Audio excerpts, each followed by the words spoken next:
사람들은 집을 짓거나 또 자기가 살 집을 이렇게 구입을 할 때 보면 접근성을 봅니다. 전철역이 가까운가, 뭔가, 또 버스 노선이 가깝게 있는가, 뭐 학교나 시장이나 병원 등이 근처에 있는가, 이런 것들을 잘 살펴보면서 투자를 결정을 하게 되죠. 부동산 구입할 때 이 접근성이 굉장히 중요하죠. 그래서 접근성을 보고 훗날 매매할 때 환금할 수 있는, 돈으로 이렇게 바꿀 수 있는 환금성이나 또 편리성을 보면서 결단을 하게 됩니다.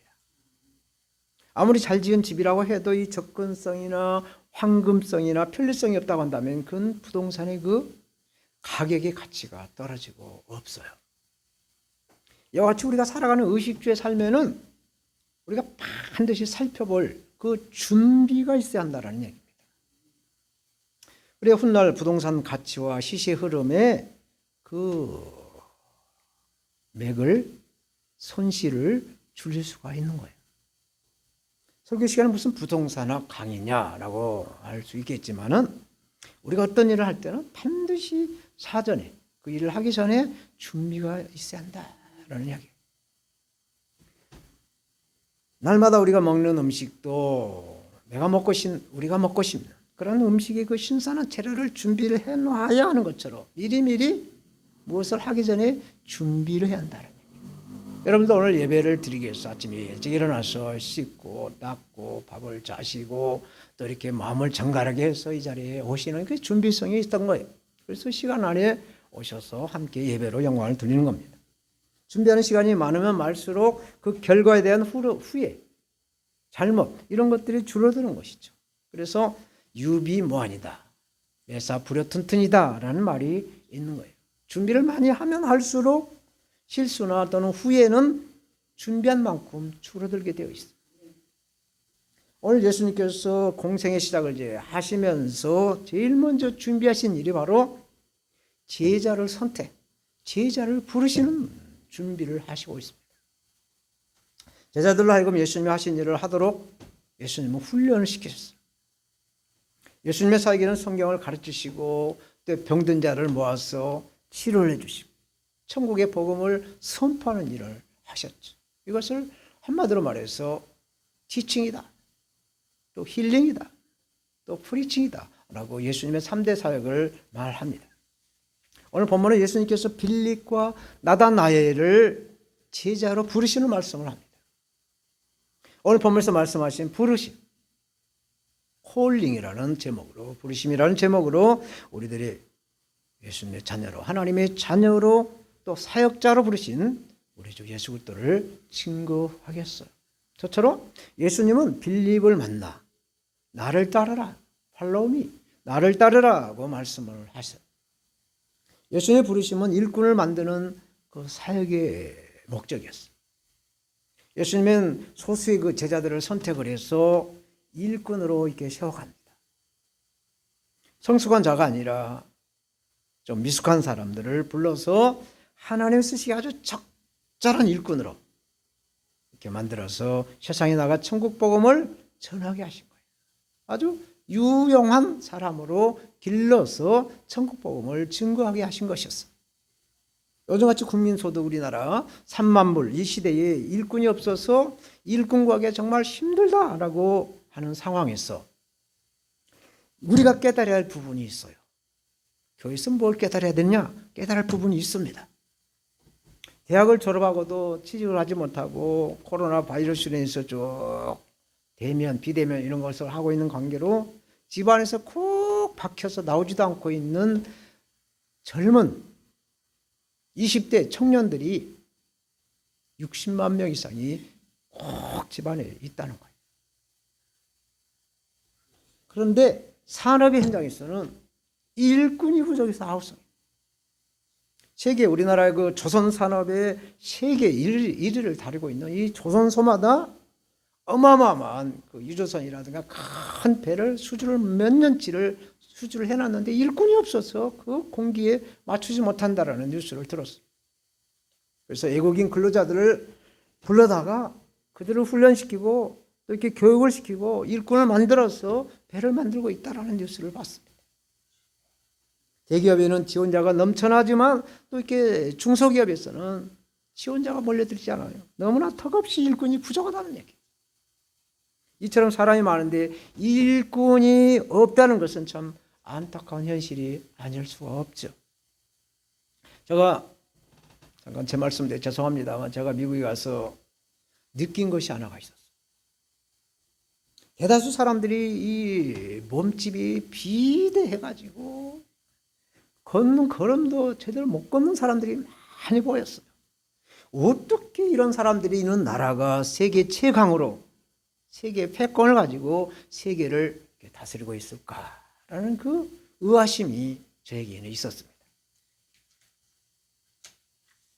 그래서 한 미국에서 한 3년 동안 있으면서 이 문제가 과연 무엇 때문에 이런 사람이 있는데도 미국이 세계를 이렇게 움직이는 힘이 있는가에 대해서 유심히 살펴봤어요.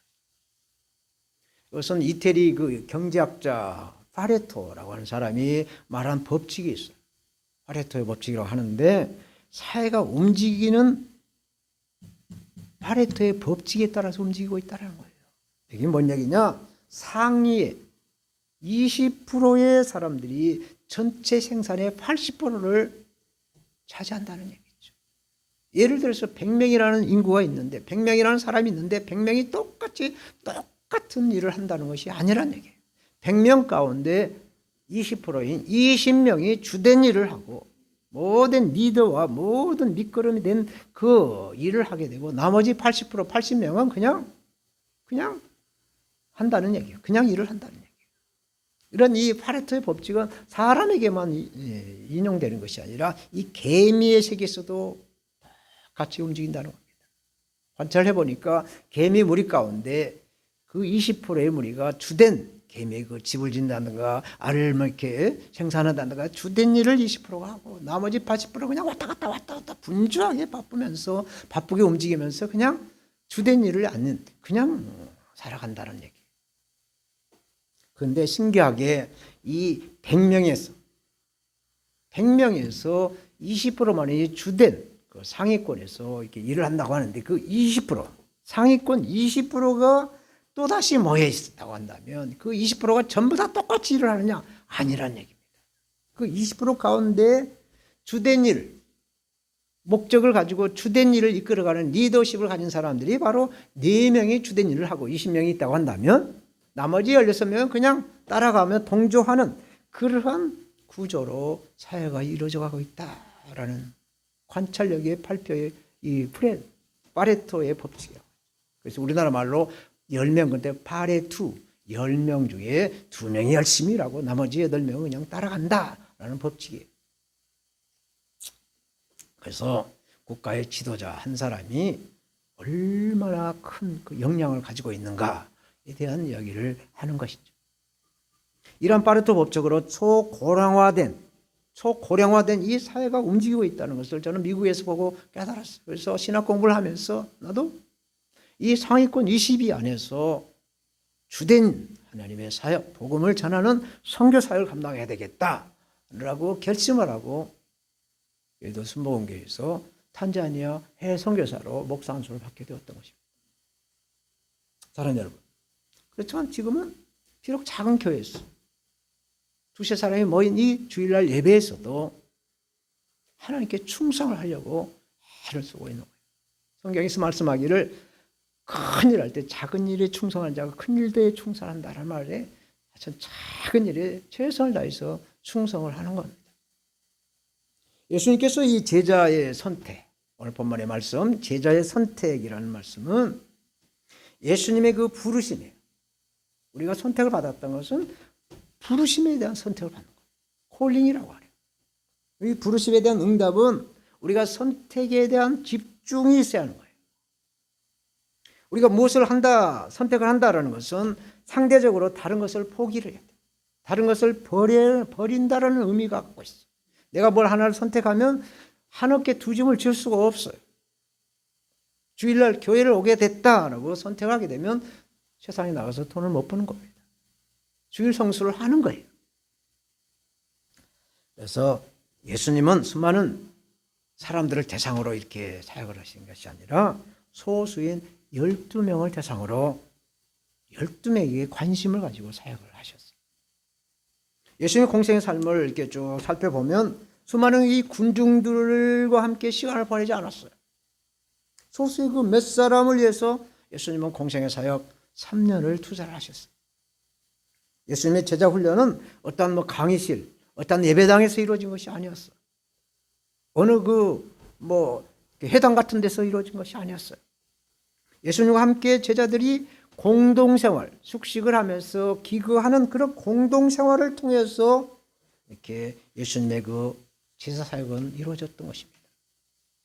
예수님은 수만 명의 그 사람들에게 호산나, 호산나 인기와 환호성에 귀 기울이지 않으셨어요.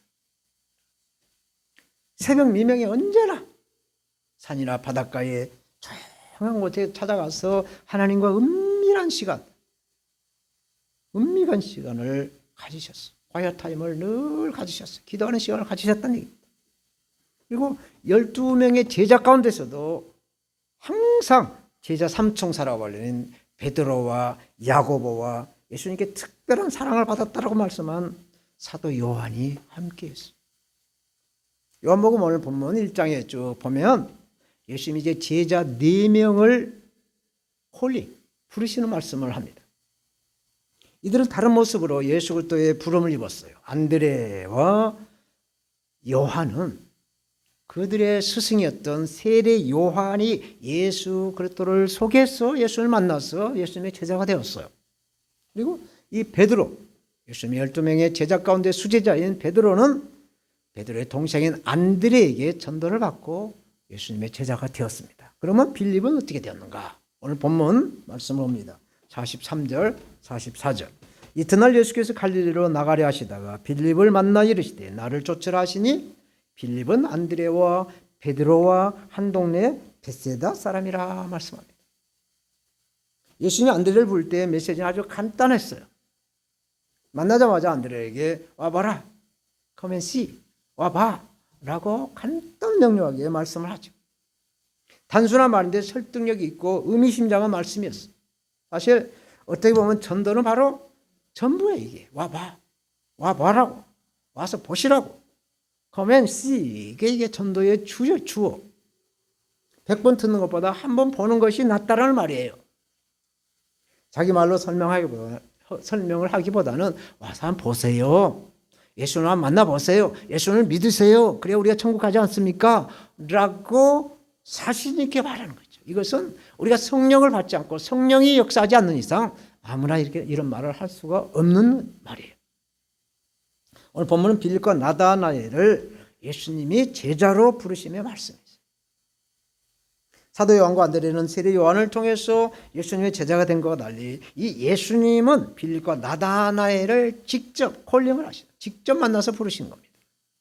빌립을 만나기 위해서 예수님이 갈릴리로 가신 것으로도 해석할 수가 있지만 또다시 갈릴리로 가시는 도중에 빌립을 예수님 만나서 제자로 콜링했다라고도 해석할 수가 있어요. 예수님은 이렇게 저와 여러분들을 의도적으로 택하시고 부르셨어요.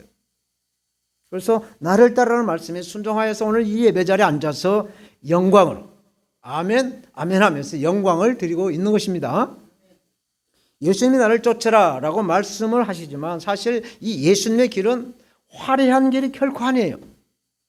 꽃길이 아니라는 얘기예요. 예수님을 따라가는 길이 꽃길이 아니에요. 이제 내일부터 수요일, 목요일까지 영하 10도, 13도, 15도 이렇게 쭉 이제 어제가 대한 24절기 가장 추운 절기였지만 이제 한파가 2024년 한파가 내일부터 시작이 되겠죠. 3, 4일은 이제 또 영하에 10도가 오르락내리락 하는 날씨에 우리는 견뎌야 돼요. 이렇게 예수님의 길은 꽃길이 아니에요. 예수님의 길은 죽으러 가는 길이었어요. 예수님의 길은 죽는 길이에요. 십자가는 죽는 겁니다. 고난의 길이에요. 그런데 예수님이 이러한 길로 우리를 부르셨어요. 이 세상에는 수많은 길이 많아요. 넓은 길, 좁은 길, 너무나 많습니다. 예수님은 우리에게 좁은 길을 가자고 말씀하고 있어요. 나를 따라라. 팔로우미. 나를 따라라. 오늘 이 음성을 듣고 예수님의 제자의 삶으로 결단하시길 바라는 예수님의 말씀이세요. 이 세상을 보면 잘못된 부름으로 인생의 그 짧은 인생의 송두리째 망가뜨리는 사람들이 너무나 많이 있어요. 잘못된 사상의 노예가 돼서 평생을 투쟁하다가 생고생을 하는 자들이 너무나 많아요.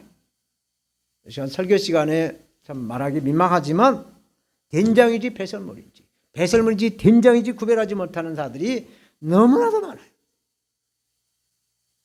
그래서 성경은 분별력을 가지라고 그래요. 로마서 12장 2절에 너희는 이 세대를 본받지 말고 오직 마음을 새롭게 하여서 변화를 받아 하나님의 선하시고 기뻐하시고 온전한 뜻이 무엇인가를 분별하라고 말씀을 하셨어요. 분별해야 돼요. 분별. 자유 대한민국이 정통성과 이 평화를 유지하려면 우리는 튼튼한 국가관과 국방력이 있어야 돼요. 문재인 대통령 때 9.19 군사 합의, 남북한의 군사 합의를 해놓고 계속해서 북한에서 도발하는 것을 현 정권에서는 응징을 하고 같이 이렇게 응징을 하니까 지금 우리나라 야당 대표 이 사람이 하는 말, 김일성, 김정은이, 김정일이는 우리나라에게 평화롭게 하게 했다. 그러니 우리 북한을 자극하지 말라라고 말하는 자를 추종한 자들이 있다니 정말 통탄하지 않을 수가 없는 것이죠. 우리나라를 공선하려는 이 사회주의자들이 대다수가 지금 쫙 널려 있어요. 배설물인지 된장인지 배설물인지는 모르고 따라다니는 이러한 무리에 들어가면 안 되는 거예요. 예수 믿고 교회를 다녀도 무리에 들어가면 안 되는 거예요. 제자의 무리 안에, 제자 안에 들어와야 우리가 천국의 열쇠를 받을 수가 있는 겁니다. 뿐 아니라 잘못된 종교의 노예가 되어서 패가 망신한 사람들이 너무나 많아요. 잘못된 가치관, 잘못된 교육, 잘못된 환상 이런 것으로 인해서 수많은 영혼들이 방황하고 있는지 모르겠어요. 그런데 예수님의 부르심은 간단 명료하면서 소박합니다. 죽음의 길이지만 소박해요. 나를 따라라. 내가 너를 사람 낚는 어부로 만들어줄 것이다. 여우도 굴이 있고 공중에 나는 새도 깃들을 곳이 있지만 인자는 머리 둘 곳이 없다. 그러나 아무든지 나를 따라오려거든 자기를 부인하고 자기의 십자가를 지고 나를 따라라 말씀합니다. 이것이 예수님의 부르심이에요. 이 길을 우리는 지금 가고 있는 것입니다. 44절에 빌립은 안드레와 베드로와 한 동네 벳세다 사람이다 라고 말씀하셨어요. 빌립이 예수를 만나기 전에 빌립은 안드레와 베드로와 한 마을에서 고기를 잡으면서 살았을 것이에요. 그래서 날마다 만나죠. 만나서 무슨 얘기를 하겠어요?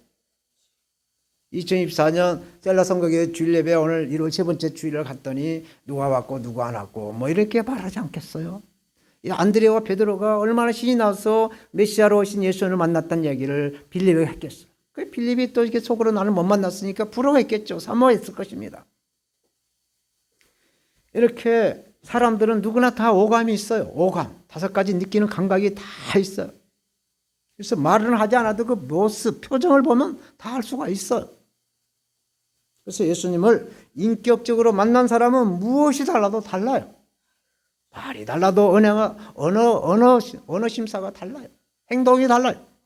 예수를 만난 안드레가 그랬듯이 이 빌립도 예수를 만난 뒤에 뜨거운 마음을 그의 친구 나다나엘에게 전하게 됩니다. 우리도 예수를 만난 체험을 하고 복음이신 예수 그리스도 우리의 믿음의 상대인 예수 그리스도를 우리 지인들에게 예수를 믿지 않는 사람들에게 전해야 될 줄로 믿습니다.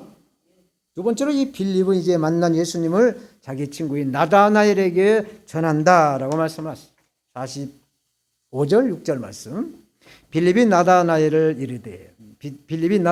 찾아 이르되 모세가 율법에 기록하였고 여러 선지자가 기록한 그 일을 우리가 만났으니 요셉의 아들 나사렛 예수니라. 나다나엘이 가로되 나사렛에서 무슨 선한 것이 날 수 있느냐?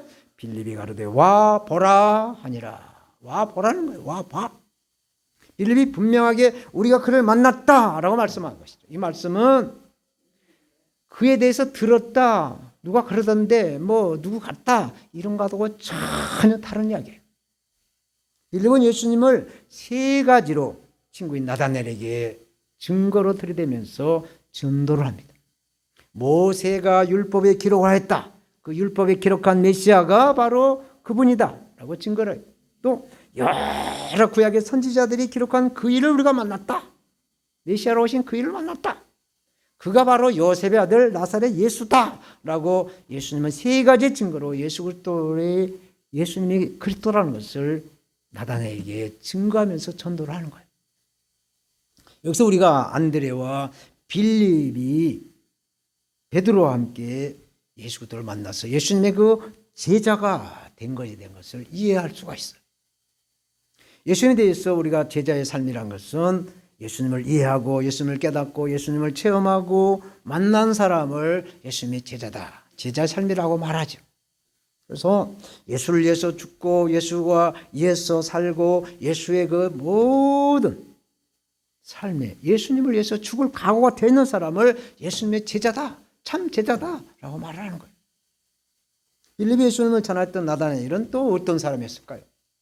빌립의 친구이지만 나다나엘의 성품을 보면 46절에 나다나엘이 가로되 나사렛에서 무슨 선할 것이 날 수 있겠느냐? 개천에서 무슨 용이 나겠느냐? 나사렛에서 정말 좀 이렇게 유식한 사람들이 없고 전부 다 노동자들, 전부 다 품팔이 그런 사람들이 이렇게 살고 있는 그 참 영세미들 살고 있는 그곳에서 무슨 선한 사람이 나올 수가 있겠느냐라는 뜻이에요. 나다니엘은 보통 이렇게 우리가 이렇게 말한 것을 봤을 때 예수님을 소개할 만한 인물이 못 되었어요. 이 나다나엘이 예수님의 12명의 제자 가운데 한 사람인 바돌로메예요. 바돌로메. 나다나엘은 진리에 대한 편견이 많았어요. 자기 생각에 대한 고집이 있는 사람을 알 수가 있어요. 이러한 사람의 특징은 누구 하나 마음에 든 사람이 없어요. 누구는 이래서 안 되고 누구는 저래서 안 되고 마음에 든 사람이 없어요. 나다나엘은 무엇이든지 확인하지 않고는 잘 믿으려고 하지 않는 그 예수님의 제자 도마와 똑같은 그런 성격을 가지고 있었어요. 이런 사람의 특징은 처음에는 무뚝뚝해도 마음이 서로 통하면 얼마나 그 우정이라든가 그 사람과의 관계가 오래가는지 몰라요. 나다나엘이 그 성격을 가지고 있었어요. 그냥 처음에는 간도 빼주고 쓸개도 빼주고 좋아서 막 친절해서 막 너무나 막 가깝게 지내지만 조금만 자기 마음에 들지 않으면 그 마음이 변하는 사람과는 질이 달라요. 그 마음의 중심을 보시는 그 힘을 우리는 주님께 다하고 또 우리 이웃들에게도 우리 중심을 다해서 사랑하는 마음 우리는 가져야 된다라는 말씀을 나다나엘 통해서 우리가 깨닫게 하고 있습니다. 마지막으로 마음의 중심을 보시는 예수님이라는 것을 말씀해 주고 있어요. 겉모습과 달리 나다나엘의 내면의 세계를 들여다보면 굉장히 착하고 순수하고 간사함이 없는 사람이다라고 예수님이 말씀을 하고 있어요. 오늘 본문 47절에서 51절까지 쭉 봅니다. 예수께서 나다나엘이 자기에게 오는 것을 보시고 그를 가리켜 가라사대 보라 이는 참 이스라엘 사람이라 그 속에 간사한 것이 없도다. 나다나엘이 가로되 어떻게 나를 아시나이까? 예수께서 대답하여 가라사대 빌립이 너를 부르기 전에 네가 무화과나무 아래에 있는 것 있을 때 보았노라. 나다나엘이 대답하되 납비여 당신은 하나님의 아들이시오 당신은 이스라엘의 임금이로소이다. 예수께서 대답하시되 내가 너를 무화과나무 아래에서 보았다므로 믿느냐? 이보다 더 큰 죄를 보리라. 또 가라사대 진실로 진실로 너희에게 이르노니 하늘이 열리고 하나님의 사자들이 인자 위에 오르락 내리락 하는 것을 보리라 하시니라. 아멘. 우리가 이렇게 하나님의 그 인자하신 예수 그리스도를 천군 천사와 함께 만나는 복을 가져야 될 줄 믿습니다. 할렐루야. 예수님은 나다나엘 그 현재 그 모습을 보지 않고 미래 변화되어 있는 트랜스포메이션 된 그 변화의 상태를 보신 거예요. 나다나엘의 겉모습이 아니라 속마음을 보셨어요. 여기서 우리는 절대 긍정, 절대 믿음의 말을 해야 한다라는 것을 말씀해 주고 있어요. 나사렛에서 무슨 선한 것이 있겠느냐라는 말에 이 사람이 상처가 있구나. 이 나다나엘이 상처가 있구만 이라고 우리는 알아야 돼. 이것을 예수님 아셨어. 그래서 그 마음 안에 상처가 있지만 진실함이 있고 순수함이 있고 또 예수님의 그 제자가 될 수 있는 그 가능성이 있었어요. 그래서 아까 서두에 말씀드렸던 그 예수님의 그 제자의 가능성, 접근성이 있었어요. 그리고 예수님의 제자로 됐을 때 그 예수님께 영광을 돌릴 수 있는 왕성한 힘을 발휘할 수 있는 그 능력, 황금성을 가지고 있었어요. 그리고 편리성을 가지고 있는 그 가능성을 예수님은 나다나엘에게 보았던 것입니다.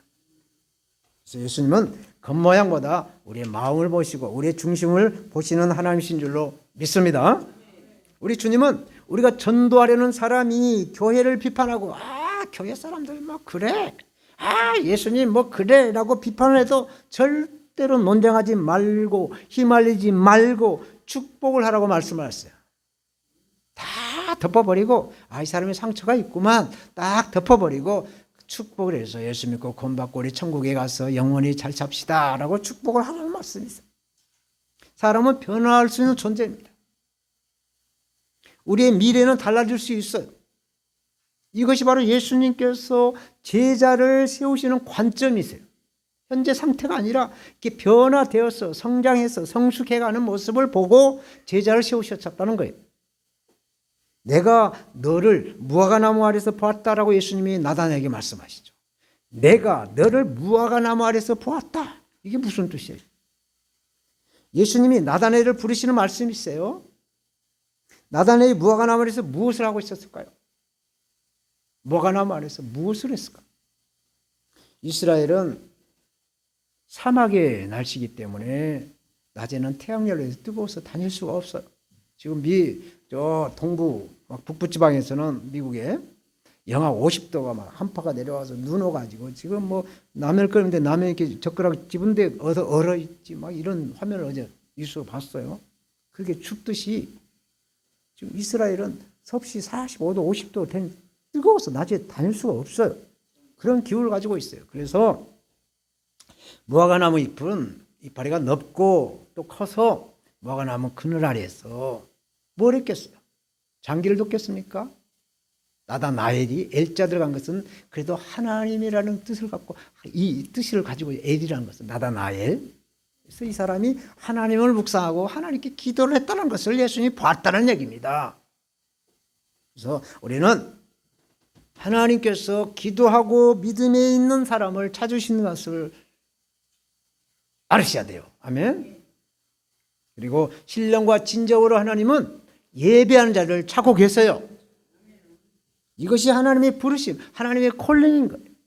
그래서 나다나엘이 무화과나무 아래에 있는 것을 예수님이 보신 것은 이 사람이 하나님을 사랑하고 하나님을 묵상하고 하나님을 의지하는 사람이로구나 해서 한눈에 알아본 거예요. 그래서 우리가 세상 사람들을 봤을 때 일꾼은 일꾼을 알아볼 수 있는 눈이 있어요. 사람이 사람을 알아봐요. 그래서 예수님께서 이 사람은 장차 훈련시켜서 잘 이렇게 키워놓으면은 아주 큰 사람이 큰 인물이 되겠구나 해서 콜링을 한 거예요. 부르심을 한 겁니다. 이렇게 부르심을 입은 자들에게 결론적으로 본문을 말씀하죠. 너는 하늘이 열릴 것을 보게 될 것이라. 너는 인자와 함께 하나님의 사람이 인자의 오르락내리락 하는 것을 보게 될 것이다. 우리는 반드시 살아계신 예수, 부활하신 예수님을 만나서 보고 두 눈으로 확실히 보고 믿고 그 수많은 무리에 헤매도는 사람이 아니라 12명의 소수의 제자물이 들어서 콕콕 찍어서 생산장소가 생산할 때 그 꾹꾹쟁이로 콱 찍어서 얼마 하듯이 수고했다 콱 집어서 천국으로 달려가시는 하나님의 사람들이 되어야 될 줄 믿습니다. 사랑하는 여러분, 우리는 지금 예배로 하나님께 드리고 있는 예배 영광을 드리고 있는데 이 예배를 드리는 자를 하나님이 찾고 계세요. 하나님이 주목한 진실한 사람, 예수님의 참된 제자처럼 신실한 사람으로 살기를 원하시죠. 다 신실한 사람으로 살기를 원하십니다. 나다나엘처럼 무화과나무 아래 자주 가는 기도의 사람, 찬양의 사람, 말씀의 사람, 예배 사람들이 다 되시기를 바랍니다. 오늘도 하나님 부르심을 입고 예배 드리시는 우리에게 성령의 지혜와 또 사랑의 옷을 입고 어디서 와서 왜 살며 어디로 가시는가? 제자의 길, 십자가의 길, 예수님의 길을 갈 수 있도록 성령께서 우리와 항상 함께 하셨어요. 우리를 도와주시기를 참 하나님이시자 참 인간으로 오신 나사렛 예수 그리스도 이름으로 축복하며 기도드립니다. 할렐루야. 하나님 아버지 감사합니다. 오늘도 아버지 부르심이라는 제목으로 콜링이라는 제목으로 예수님께서 제자를 세우시는 그 말씀을 우리를 통하여 적용하는 말씀을 증거했습니다. 사람의 말은 십자가에 못 박고 하나님의 말씀만 우리 심령에 꽂아주시고 심어주시고 30배, 60배, 100배, 100배의 열매로 하나님께 영광을 돌리는 믿음의 거부, 영적 거부가 될 수 있도록 성령님 도와주시옵소서. 나사렛 예수 그리스도 이름으로 축복하고 기도합니다. 아멘.